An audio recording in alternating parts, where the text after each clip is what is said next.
Friends, मैं हूं सिद्धि। एक बार फिर से स्वागत है आपका मेरे यूट्यूब चैनल में। इस वीडियो में हम जानेंगे कि क्या होती है इंटरमिटेंट फास्टिंग और वो कैसे हमें हेल्प करती है हमारे वेट लॉस में। तो बिना किसी देरी के लेट्स गेट स्टार्टेड।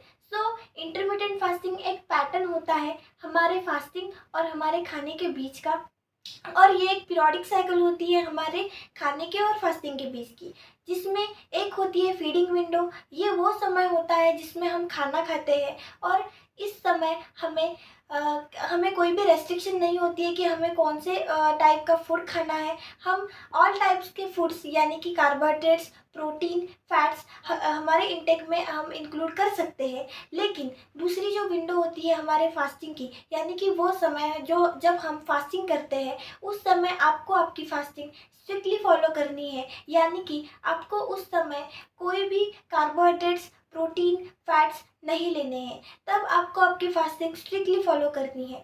तो अब हम जानते हैं कि इंटरमिटेंट फास्टिंग कैसे काम करती है और क्या इंटरमिटेंट फास्टिंग वेट लॉस कराती है, और अगर कराती है तो इसके हेल्थ बेनिफिट्स कौन से होते हैं। तो जल्दी से जानते हैं कि इंटरमिटेंट फास्टिंग के हेल्थ बेनिफिट्स क्या होते हैं।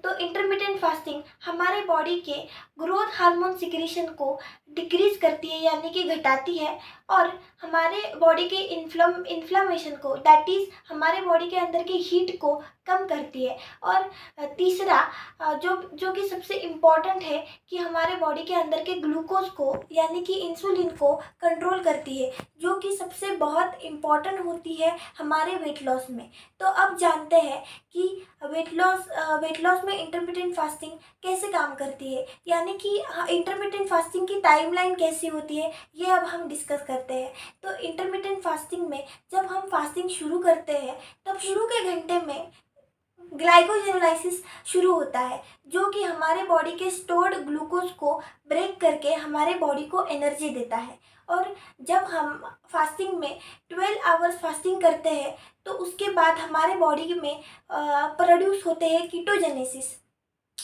कि ये जिसमें कीटोन बॉडीज प्रोड्यूस होती है हमारे फैटी एसिड्स को ब्रेक करके। उसके बाद शुरू होता है ऑटोफेजी। ऑटोफेजी में एक सेल्फ रिसाइकलिंग प्रोसेस होती है। इसमें बॉडी खुद के ऑर्गन्स को, सेल्स को रिसाइकिल करती है, और ऑटोफेजी एंटी एजिंग का एक इम्पॉर्टेंट एलिमेंट होती है। तो अब हम ये समझते हैं एक एग्जाम्पल के साथ। तो मान के चलिए कि एक बॉक्स है जो कि है हमारी ह्यूमन बॉडी, और उसके अंदर हमने भर रखे हैं बहुत सारे फ्रूट्स, जो कि है हमारे अंदर का फैट। तो अगर हम डेली एक तरफ से फ्रूट्स निकालते रहेंगे और दूसरी तरफ से उसमें फ्रूट्स भरते रहेंगे, तो क्या वो बॉक्स कभी खाली होगा? नहीं ना। तो वही है, जब हम फास्टिंग करते हैं तब हम बिना कोई एक्स्ट्रा एनर्जी लिए हमारे अंदर की जो स्टोर्ड एनर्जी होती है वो हम यूज़ करते हैं, यूटिलाइज करते हैं एनर्जी के फॉर्म में। तो यही मैकेनिज्म होता है इंटरमिटेंट फास्टिंग का। तो अब हमने ये सीखा कि इंटरमिटेंट फास्टिंग के समय में हमारी बॉडी फैट को ब्रेक करके एनर्जी यूटिलाइज करती है, और हमारी बॉडी उस समय एक रिजर्व फ्यूल की तरह काम करती है।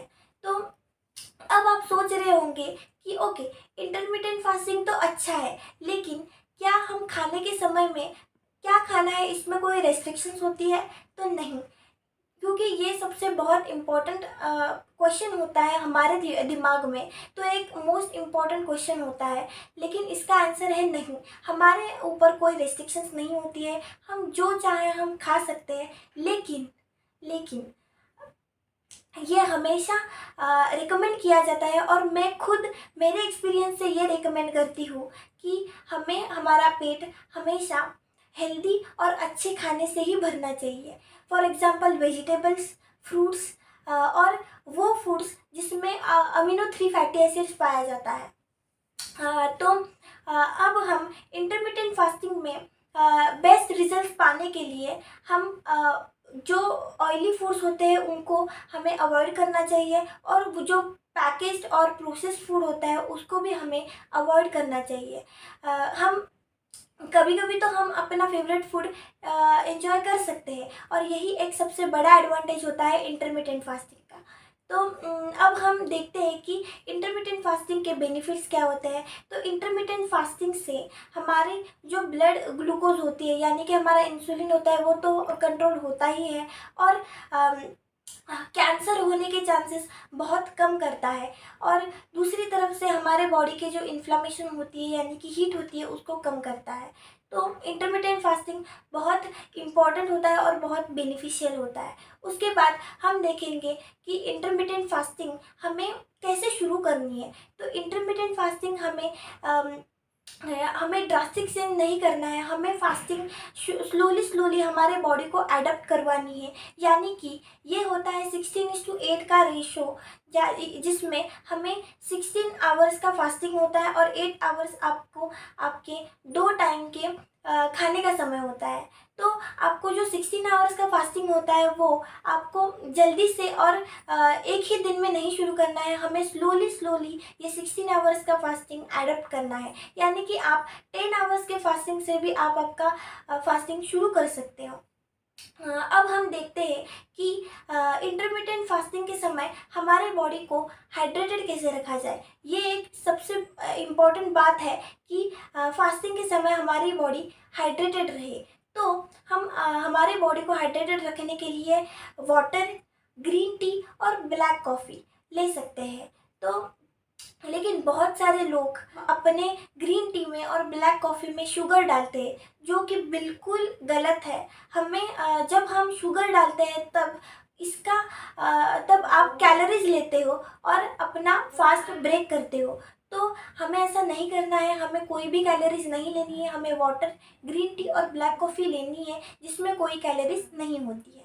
तो ऐसे ही हम हमारा इंटरमिटेंट फास्टिंग करके हमारा वेट लॉस कर सकते हैं और बहुत सारा फैट लॉस कर सकते हैं। तो यही है इंटरमिटेंट फास्टिंग। तो इस वीडियो में हमने जाना कि क्या होती है इंटरमिटेंट फास्टिंग और क्या होती है इंटरमिटेंट फास्टिंग के फ़ायदे। तो ऐसे ही वीडियोस देखने के लिए मेरे चैनल को सब्सक्राइब करिए। अगर आपको वीडियो अच्छा लगे तो लाइक करना। मिलते हैं नेक्स्ट वीडियो में। Until then, goodbye, take care.